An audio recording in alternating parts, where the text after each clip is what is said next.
Assalamualaikum warahmatullahi wabarakatuh. Perkenalkan, nama saya Kayla Diva Audalia. Di sini saya akan menceritakan tentang imperialisme Barat dan kebangkitan kembali dunia Islam untuk memenuhi tugas mata kuliah sejarah peradaban Islam sesuai dengan bimbingan dan arahan Ustadz Ahmad Samsul Ma'arif, MPD. Periode modern dalam sejarah Islam yang dimulai sejak tahun 1800 Masehi hingga saat ini merupakan masa yang sangat menentukan.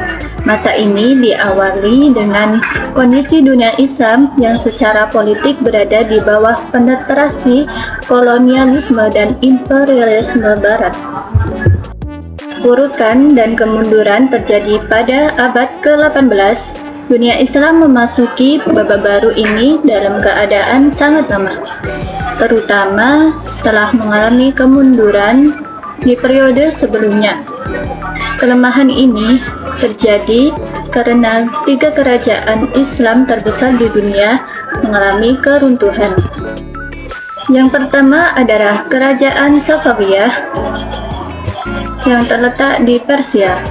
Kerajaan ini mengalami kemunduran sosial akibat serangan dari dinasti lokal yang memberontak, yakni dinasti Afghanistan.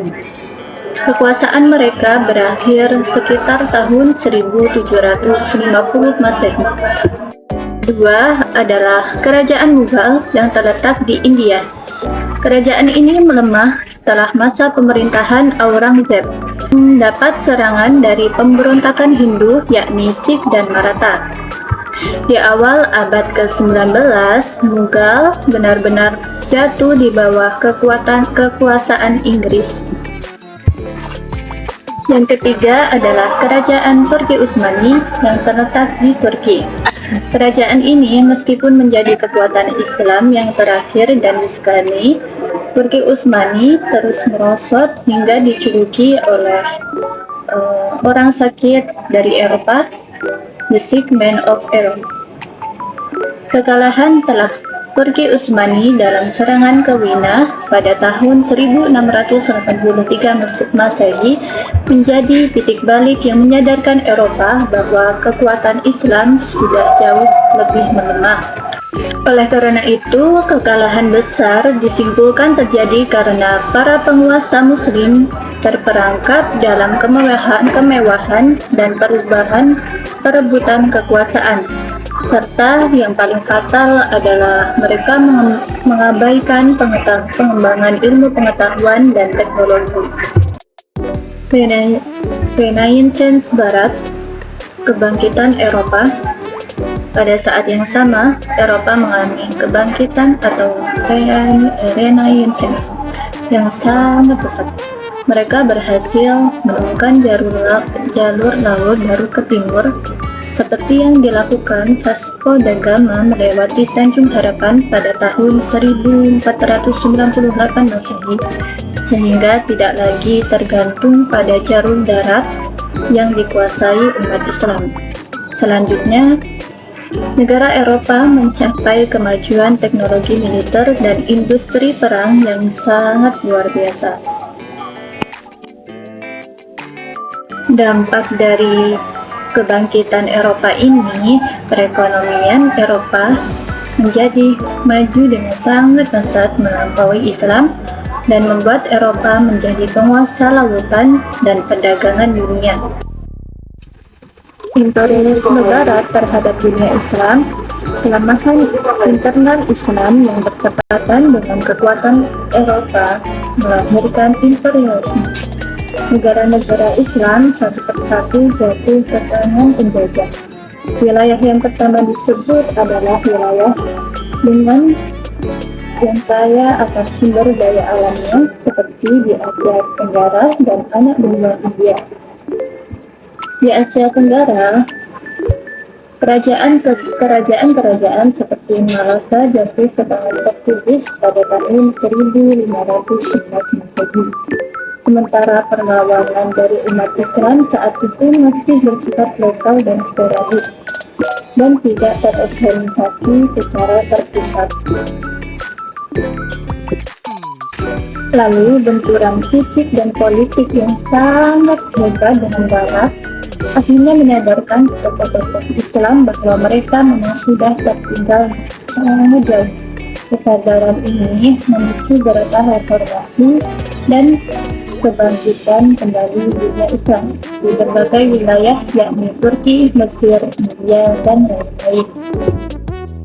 Gerakan pembaharuan ini muncul karena dua alasan utama, yakni yang pertama, timbulnya kesadaran di kalangan ulama bahwa banyak ajaran asing seperti bid'ah, khurafat, dan takhayul telah masuk dan diterima, padahal bertentangan dengan semangat Islam yang sebenarnya, sehingga menyebabkan kemunduran. Gerakan ini bertujuan untuk membersihkan Islam atau verifikasi. Yang kedua, tokoh Islam sadar bahwa mereka harus mencontoh kemajuan Barat dalam bidang politik dan peradaban agar bisa menciptakan balance of power, keseimbangan kekuatan, dan mengakhiri penjajahan. Langkah konkretnya adalah mengirim pelajar ke Eropa seperti yang dilakukan penguasa Turki Utsmani dan Mesir. Nah, gerakan reformasi ini melahirkan berbagai ideologi yang menjadi pendorong perlawanan. Yang pertama adalah purifikasi atau reformasi yang dipimpin oleh Muhammad Ali Abdul Al-Wahhab yang berasal dari Arabia dan Syah Waliullah yang berasal dari India. Mereka berfokus untuk memurnikan ajaran Islam dari hal-hal yang dianggap tidak sesuai dengan syariat Islam.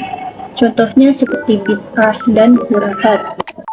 Yang kedua adalah pan-Islamisme yang dipimpin oleh Jamaluddin Al-Afghani pada tahun 1839 sampai 1897 Masehi.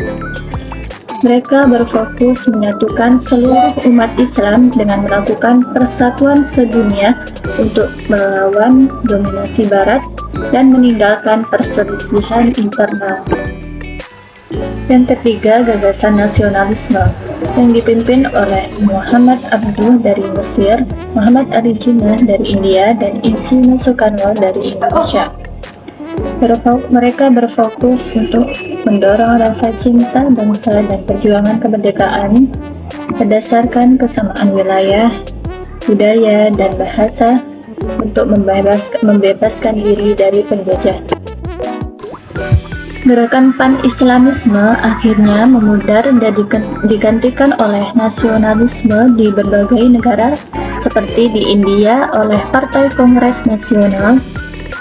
Meskipun kemudian ide ini berevolusi kembali menjadi Islamisme di kalangan tokoh seperti Muhammad Ali Jinnah, yakni pendiri dari negara Pakistan.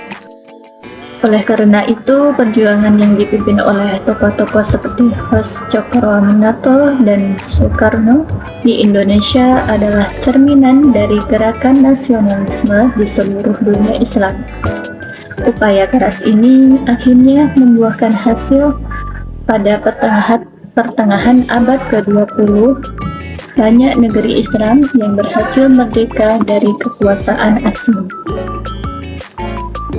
Dengan demikian, kebangkitan kembali Islam bukan hanya berarti meraih kemerdekaan politik, tetapi juga perjuangan terus-menerus untuk memurnikan agama, menguasai ilmu pengetahuan, dan menjaga kedaulatan ideologi dan pengaruh asing.